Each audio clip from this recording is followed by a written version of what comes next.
এইভাবে যদি একবার সুজির হালুয়া বানিয়ে তোমার বাড়ির লোককে খাওয়াও, সে বারবার তোমাকে বলবে এইভাবে বানানোর জন্য।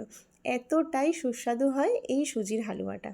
আর এটা কিন্তু একদম ইউনিক একটা রেসিপি, তো ভাবলাম তোমাদের সঙ্গে শেয়ার করি। তো চলো রেসিপিটি শুরু করা যাক। তো প্রথমেই দেখো, একটা মিক্সির জারের মধ্যে আমি দুটো পাকা আম নিয়ে নিয়েছি, সেটা আমি খুব ভালো করে ব্লেন্ড করে নেব। এরপর একটা পাত্রের মধ্যে আমি 1 প্যাকেট মতো সুজি নিয়ে নেব, আর সেটাকে আমি দুধ দিয়ে খুব ভালো করে একটু ভিজিয়ে নেব।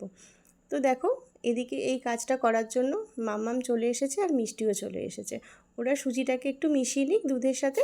এদিকে দেখো, আমি একটা কড়াই নিয়ে নিয়েছি, তার মধ্যে বেশ খানিকটা একটু ঘি দিলাম, এরপর একটু চিনি দিয়ে দেবো। এতে কিন্তু সুজির যে ফ্লেভারটা খুব ভালো আসে, আর গন্ধটাও খুব সুন্দর, খেতেও খুব ভালো হয়। এরপর আমি কিছুটা ড্রাই ফ্রুটস নিয়ে নিয়েছি, কাঠবাদাম, কাজু, কিশমিশ সব কিছু খুব ভালো করে একটু হালকা করে একটু ভেজে নিতে হবে। এরপর আমরা এখানে ভিজিয়ে রাখা সুজিটাও অ্যাড করে দেবো। এরপর খুব ভালো করে মিডিয়াম ফ্লেমে খুব ভালো করে নাড়াচাড়া করে নিতে হবে। এরপর দেবো এলাচ গুঁড়ো আর আমের পাল্প, এগুলো দিয়ে একটু শুকনো শুকনো হয়ে আসলেই আমাদের কিন্তু সুজির হালুয়া একদম রেডি। আর এইভাবে আম দিয়ে একবার হলেও তোমরা ট্রাই করে দেখো, অসাধারণ খেতে হয়। রেসিপিটা ভালো লাগলে অবশ্যই একটা লাইক করো। টাটা।